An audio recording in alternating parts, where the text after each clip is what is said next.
Hello, you amazing women on your path to homeownership. Today's episode is all about the ways women just like you are leveraging current market conditions to their advantage. It is no secret that mortgage rates have gone up a bunch. We keep going back and forth, teetering around that 8% mark at the recording of this video. With the increase in home prices combined with these interest rates, it is pushing many people to just throw their arms up and say, never mind, this just is not for me. But ladies, I want to encourage you out of that way of thinking. Here at Home Buying for Women, we are all about finding creative ways to help you achieve your goal of home ownership. So let's get to it. The first way you can leverage the market of today to your advantage is by getting the sellers to pay an interest rate buy down for you. Now, what is an interest rate buy down? Here's how this works. When you start the process with a lender to find out how much of a home you can afford, that will be based on the interest rate that you qualify for at that time. Today, a lender might tell you that you can get a loan of up to $250,000 at an 8.25% interest rate. So that's your max budget. Now, if you're putting 10% down, then that would mean you're shopping for a house up to $277,777. Now, you find the home for that price. If you bought that home with no buy down, then your monthly principal and interest payment for that $250,000 loan at 8.25% would be $1,877.07. Well, then you have your realtor negotiate a 2-1 buy down for you. The sellers agree to this, and that saves you $339.01 per month in year one of your mortgage, then $172.81 a month in year two of that mortgage. Your saving over the first 2 years of that loan will total $6,141.85. Now, the way this works is the sellers pay for this difference in the interest rate for those first 2 years. So you're paying 2 points less for the first year of the mortgage and 1 point less for the second year of the mortgage. Since in this example, your $250,000 loan is at an 8.25% interest rate for the first year of owning that home, as the buyer, your mortgage payment is such that your interest rate is only 6.25%. So you're actually only paying $1,538.06 for the principal and interest portion of the loan in year one of that mortgage. The seller pays for the $339.01 monthly difference. For the second year of owning the home, your mortgage is such that your interest rate is only 7.25%. So you're paying $1,704 for the principal and interest portion of the loan. There's also a 3-2-1 buy down that works the same way, but has the interest rate in the first year going down 3 points below. So you'd be paying an effective mortgage rate of 5.25% in this example, which would put your principal and interest payment at $1,379.25. Now, the cost to the seller almost doubles with a 3-2-1 buy down. It was previously a total expense of $6,141 with a 2-1 buy down, but the 3-2-1 buy down turned it to being over $12,000.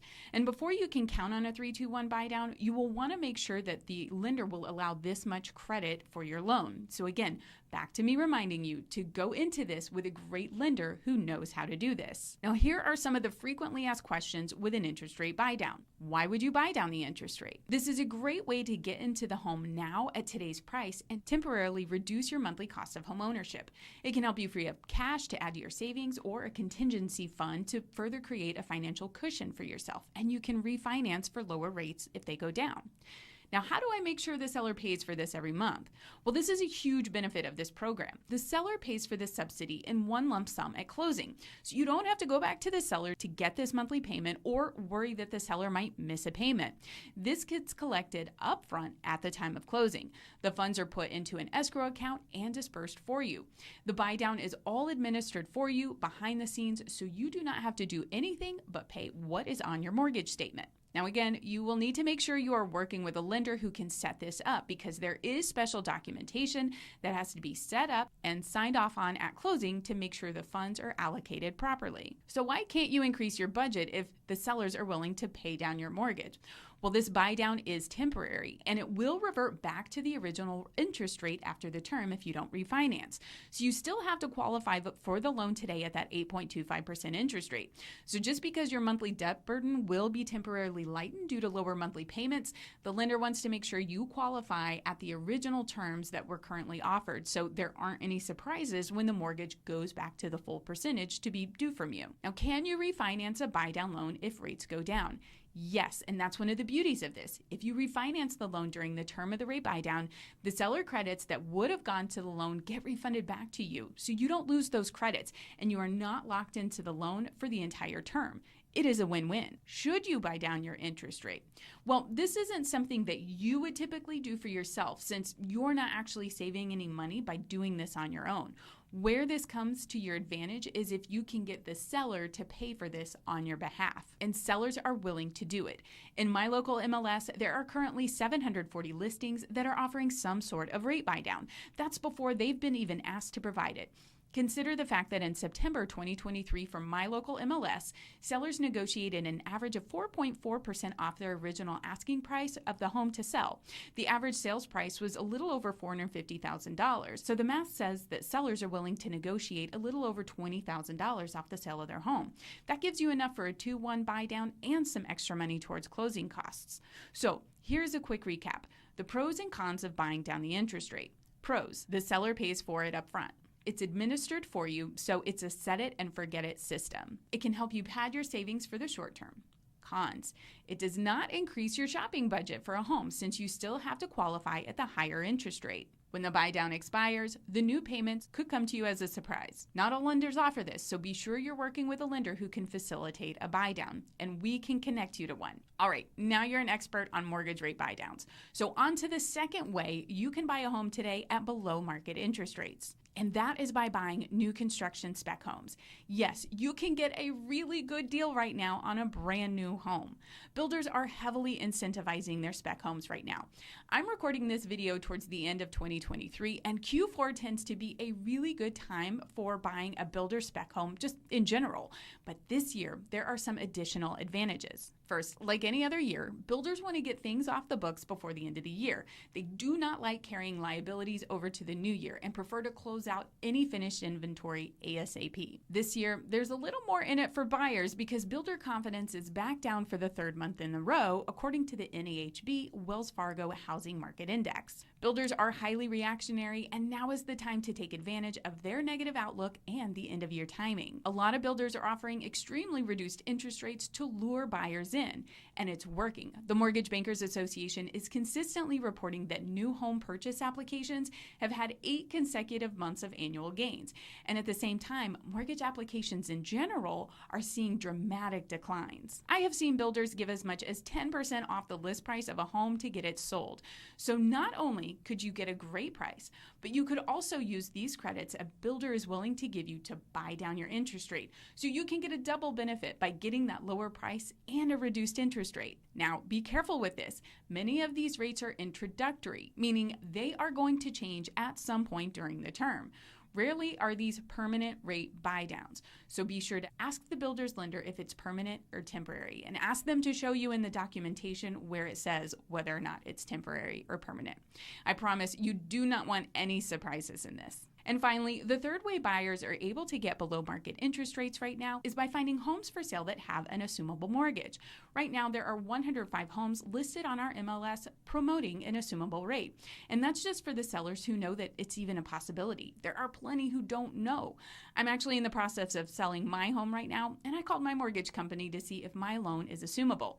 The first person on the call said it was and transferred me to a division that handles the assumption process. After doing a little more digging on the type of loan I have, it turns out that my loan is only assumable by a family member. So that unfortunately is not going to help me for the sale of my home right now. Now, by the way, I had to wait on hold for over an hour to find out my mortgage wasn't assumable. I asked about the time, and they said they have been inundated with calls lately on assumable mortgages. So let's start with the basics.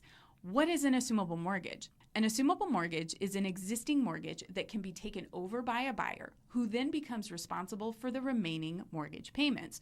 So if you're looking to buy a house where the seller had a 3.5% interest rate that's assumable, you could take over that existing mortgage payment and maintain that payment as is. Not a bad deal, right? Well, there's a little more to it, so keep tracking with me. So the next question, can you assume a mortgage? Well, that depends if the seller's current lender will allow it. The original loan structure has to allow for it, and that's something the seller can find out by contacting the mortgage lender or by looking at their loan documents. Now, the seller actually has to do this. A mortgage company won't just release details of a specific mortgage to anyone who isn't the mortgager. What mortgages are not assumable? Well, mortgages that have a due on sale clause are not assumable. Conventional loans are not assumable, although, like for mine, there are exceptions that can be made for transfer transferring the mortgage to a family member. What mortgages are assumable? FHA loans, VA loans, USDA loans are typically assumable. And how do you know if your loan is an assumable loan? Well, you'll have to contact your lender to find out, or like I said, read your loan documents. And if you've ever tried to read your loan documents, well, you just might want to go ahead and contact your lender. Now, even if you do have a mortgage that is assumable on paper, you have to be up to date on your payments and in good standing with your mortgage company for them to allow another buyer to step in and take over your mortgage. How does an assumable mortgage work? So hurrah, the seller finds out the loan is assumable and they are up to date on their mortgage payments. Well, the buyer must then get approved through the seller's lender. That means going through the entire approval process where the lender will review the buyer's credit score, credit history, income, and that debt to income ratio. The new buyer will have to get completely underwritten by the lender to be able to take over the loan. But here's a big catch in this whole assumption scenario. It's quite likely there is a gap between what the seller owes on the mortgage and what the seller is currently selling the home for. So let's say the seller owes $200,000 on the mortgage, but is selling the home for $300,000. Well, somehow that $100,000 gap needs to be paid by the buyer. And this can be in the form of cash, or it can be in the form of a second mortgage on the home. And this is where it can get a little hairy. If you're putting a second mortgage on a home, well, this can now start to affect your debt to income ratio, which then could affect your ability to qualify for the assumable mortgage. And the new loan you're getting, well, that's going to be at today's interest rate, not the interest rate of the loan you're assuming. And while it is better to pay the higher interest rate on the lower amount of money, it's still something to consider when you're factoring in your monthly costs of owning this home. How long does it take to assume a loan? Well, the timing varies based on loan type and the lender's capacity to take it on. But most estimates suggest that you should prepare yourself that this process could take anywhere from 60 to 120 days. Yes, that is 2 to 4 months. So this is not for someone who needs to move quickly. How much does it cost to assume a loan? Well, the cost will vary by lender, and you should ask this question at the start so there are no surprises down the road. There will be a loan assumption fee, and that generally ranges from 0.5% to 1% of the loan amount. Now, if you have to take out a second loan to cover that gap from the existing mortgage to the actual sales price of the home, then you will likely have additional fees and closing costs associated with that second loan. So again, be sure to ask for all these expenses at the beginning of the process so you go into this well aware of what your financial outlay will be. As you can see, it is not impossible right now to buy a home. To win in this market, you just have to think outside of the box. And if you're hearing all of this and feel that it is just a little too much and you're just going to wait for rates to go down or for the prices of houses to go back down, that may not be your best option. We have so much pent-up buyer demand that has been going on for years now. During the market run-up of COVID, buyers started to sit it out because they did not want to compete with all the multiple offers, and they grew weary of making so many offers and losing. Then the group of sideline buyers grew bigger and bigger when interest rates started increasing. They started saying, well, when interest rates get back into the 5s, well, I'll just jump back into the market then. Well, rates never went back into the 5s. They went into the 6s and the 7s, and more people said, nah, I'll just wait for rates to go back down again. But they haven't gone back down. So this group of sideline buyers is just consistently getting bigger and bigger and bigger. So one theory of what will eventually happen is that now with this enormous group of sideline buyers, they'll just start to accept interest rates as they are and slowly creep back into the market, and that size of the sideline group of buyers will just slowly recede. The second theory is that if rates go down, then you will have a bunch that will go ahead and jump into the market and it'll crowd the market. That will then push the prices back up, create that uber competitive buyer market we just came out of where everything was really difficult and you had to make tons of offers and it was exhausting and there was bidding wars left and right. You don't want to go back into that because you could just forget playing this game of trying to perfectly time the market. Operate in a much more calm purchase environment as a buyer where you have the leverage using one of these 3 methods to get a house today at below market interest rates and lock in the price of the house while getting the peace of mind that you have a home now, today, at today's price. And you can always refinance if rates go down. Okay, you made it this long into this video, and it was a very long video. If you liked what you heard, please be sure to rate and subscribe to this channel and share it with your friends. The growth of this channel is critical to help women like you set yourselves up and their families for success in buying a home. My name is Jennifer Shannon. I am a realtor and broker associate with Keller Williams. I created Home Buying for Women to give you step-by-step guidance, support, and resources to help women like you achieve your goal of home ownership. If you want to get started on your home buying journey, join one of our growth groups. Growth groups meet virtually and are designed to keep you encouraged through the process and provide you with tips and resources to get you positioned to buy a home. You can sign up for one today at homebuyingforwomen.com/growth. In addition, those who like to wear suits in the office tell me that I need to let you know that I am not a financial advisor, a CPA, a tax advisor, or anyone that is tied to your individual finances. The content provided by this platform is for informational purposes only and are expressions of opinion. In order to make the best financial decision for your situation, you should seek advice from a seasoned CPA, financial or investment advisor, lender, or realtor. And if you're looking for a seasoned realtor or lender, we can help you with that. Just go to homebuyingforwomen.com/guide, answer a few questions, and we will get you connected. Well, I will see you in the next episode. Have a wonderful day. Bye now.